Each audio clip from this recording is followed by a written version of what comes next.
Apocalipse de São João, capítulo 9. O quinto anjo tocou a trombeta. E vi uma estrela que havia caído do céu sobre a terra, e foi-lhe dada a chave do poço do abismo.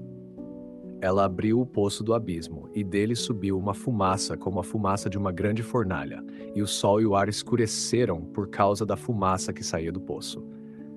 Da fumaça saíram gafanhotos sobre a terra, e foi-lhes dado poder semelhante ao poder que possuem os escorpiões da terra. Foi-lhes ordenado que não causassem dano à erva da terra, nem a qualquer planta verde, nem a árvore alguma. Deveriam atingir somente os homens que não possuíam o selo de Deus sobre a fronte. Foi-lhes permitido não matar esses homens, mas atormentá-los durante 5 meses. E o seu tormento era semelhante ao tormento causado pelo escorpião quando fere um homem. Naqueles dias, os homens procurarão a morte e não a encontrarão. Desejarão morrer, mas a morte fugirá deles. Os gafanhotos pareciam cavalos preparados para a batalha. Sobre suas cabeças havia algo semelhante a coroas de ouro. Seus rostos eram como rostos humanos. Tinham cabelos semelhantes aos cabelos de mulheres, e seus dentes eram como dentes de leões. Usavam couraças semelhantes a couraças de ferro. E o ruído de suas asas era como o estrondo de numerosos carros de guerra puxados por cavalos correndo para o combate. Tinham caudas semelhantes às dos escorpiões e nelas havia ferrões. E em suas caudas estava o poder de causar dano aos homens durante 5 meses. Tinham como rei o anjo do abismo. Seu nome em hebraico é Abaddon e em grego Apolion. O primeiro ai passou. Eis que ainda vem outros 2 ais depois desses acontecimentos. O sexto anjo tocou a trombeta. Então ouvi uma voz que saía dos 4 chifres do altar de ouro colocado diante de Deus. A voz dizia ao sexto anjo, aquele que tinha a trombeta: solta os 4 anjos que estão acorrentados junto ao grande rio Eufrates. Então foram soltos os 4 anjos que estavam preparados para aquela hora, aquele dia, aquele mês e aquele ano. Eles receberam a missão de exterminar a 1/3 parte da humanidade. O número dos cavaleiros desse exército era de 200 milhões, e eu ouvi o número deles. Na visão, vi os cavalos e seus cavaleiros. Eles usavam couraças vermelhas como fogo, azuis como jacinto e amarelas como enxofre. As cabeças dos cavalos eram semelhantes às cabeças de leões, e de suas bocas saíam fogo, fumaça e enxofre. Por meio dessas 3 pragas, o fogo, a fumaça e o enxofre que saíam de suas bocas, foi exterminada a 1/3 parte da humanidade, pois o poder dos cavalos estava em suas bocas e também em suas caudas.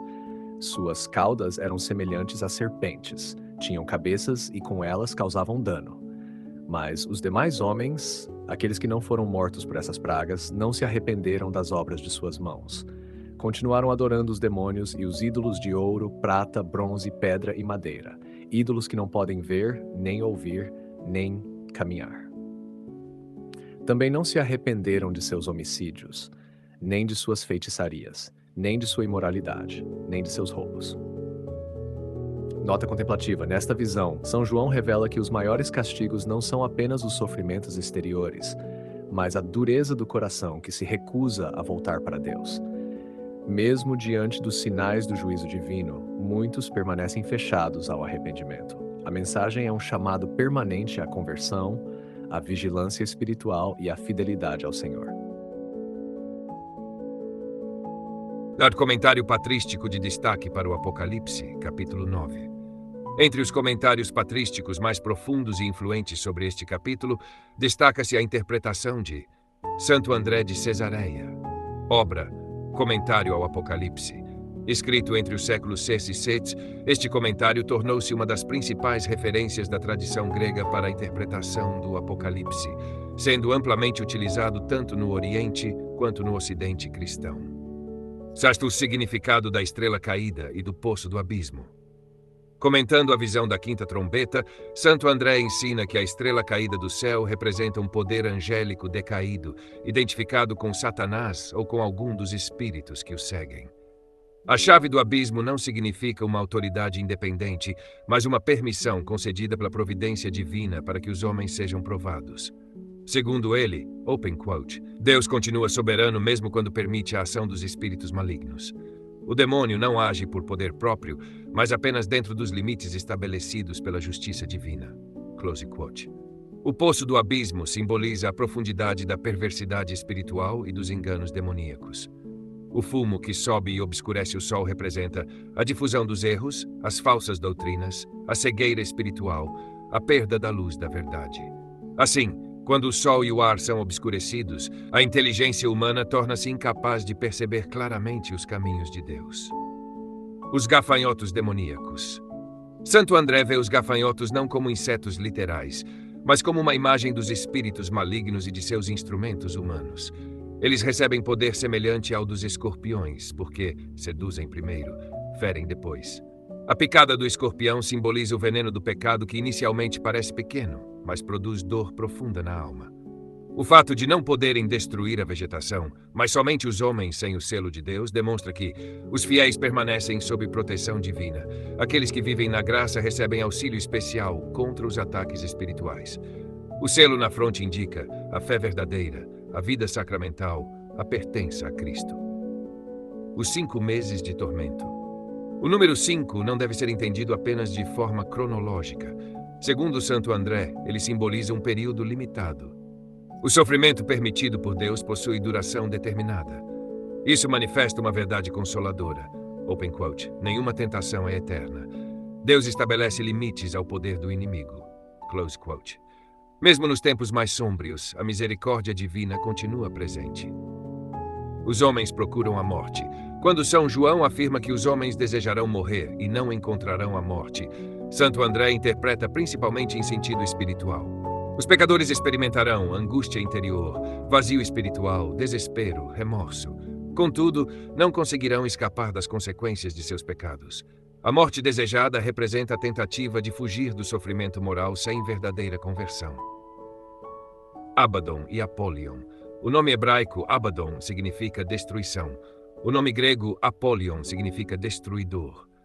Santo André ensina que ambos os nomes revelam a missão do príncipe dos demônios: destruir a verdade, destruir a fé, destruir a esperança, destruir a salvação das almas. Contudo, ele observa que Satanás jamais pode destruir aqueles que permanecem unidos a Cristo. Os 4 anjos presos junto ao Eufrates. Sobre a 6ª trombeta, Santo André interpreta os 4 anjos acorrentados ao rio Eufrates como poderes demoníacos retidos pela providência divina até o momento determinado. O grande rio Eufrates possui valor simbólico. Nas Escrituras, frequentemente aparece associado às regiões onde surgiram inimigos históricos do povo de Deus. Assim, o Eufrates torna-se imagem da fronteira entre a ordem divina e as forças hostis que ameaçam a humanidade. O exército incontável. Os cavaleiros e cavalos monstruosos representam a enorme multiplicação do mal quando os homens rejeitam a graça. O fogo, a fumaça e o enxofre que saem de suas bocas simbolizam falsas doutrinas, palavras corruptoras, paixões desordenadas, ações destruidoras. O pecado não permanece apenas no interior. Ele se propaga através da linguagem, do exemplo e da influência exercida sobre outros.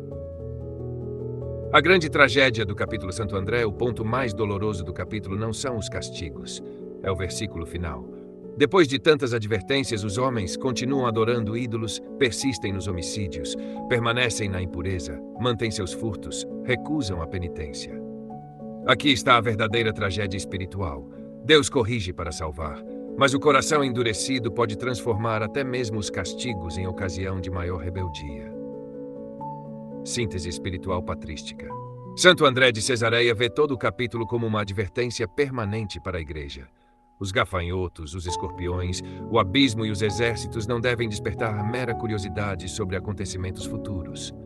Eles revelam uma realidade presente em todas as épocas.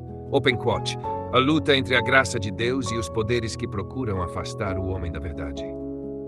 Close quote.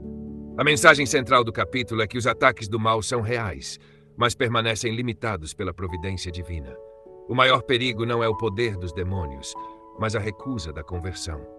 Por isso, o capítulo termina como um apelo urgente à penitência, à vigilância espiritual e à perseverança na fé, para que os cristãos conservem sobre a fronte o selo de Cristo e permaneçam firmes até o fim.